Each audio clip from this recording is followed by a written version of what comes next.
हरे कृष्णा मित्रों, भगवान विष्णु के श्री मुख से सुने कौन है उन्हें सबसे अधिक प्रिय।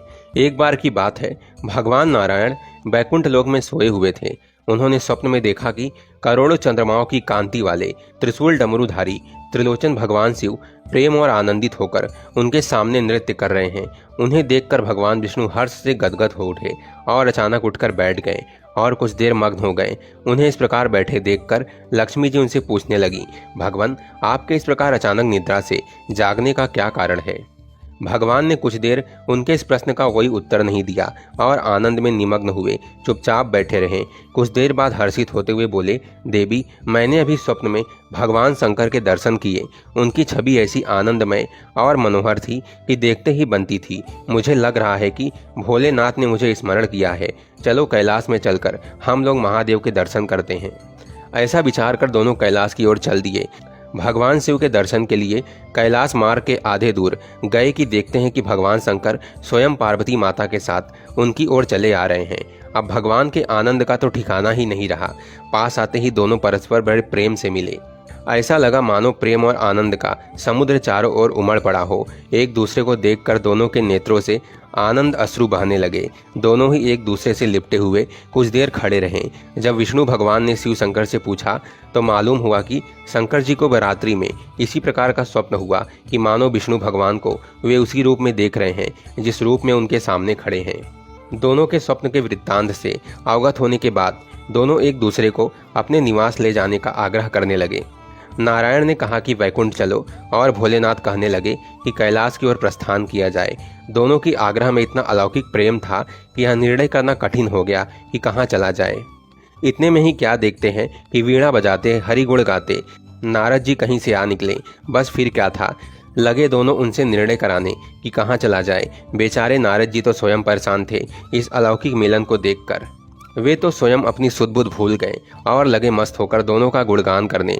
अब निर्णय कौन करे। अंत में यह तय हुआ कि भगवती उमा जो कह दें वही ठीक है।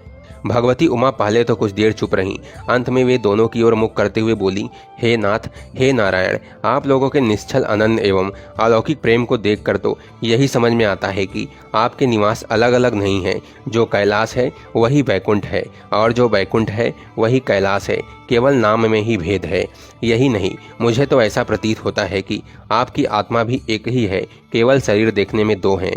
मुझे तो स्पष्ट लग रहा है कि आपकी पत्नियां भी एक ही हैं। जो मैं हूँ वही लक्ष्मी है और जो लक्ष्मी है वही मैं हूँ।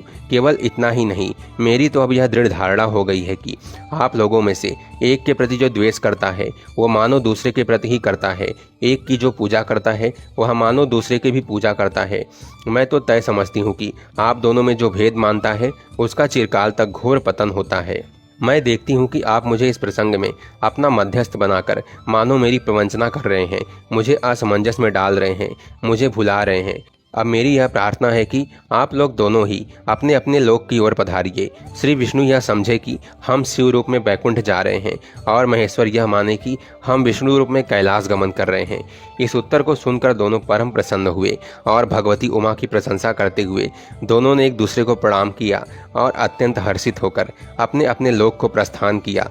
लौटकर जब श्री विष्णु वैकुंठ पहुँचे तो श्री लक्ष्मी जी ने उनसे प्रश्न किया, हे प्रभु, आपको सबसे अधिक प्रिय कौन है।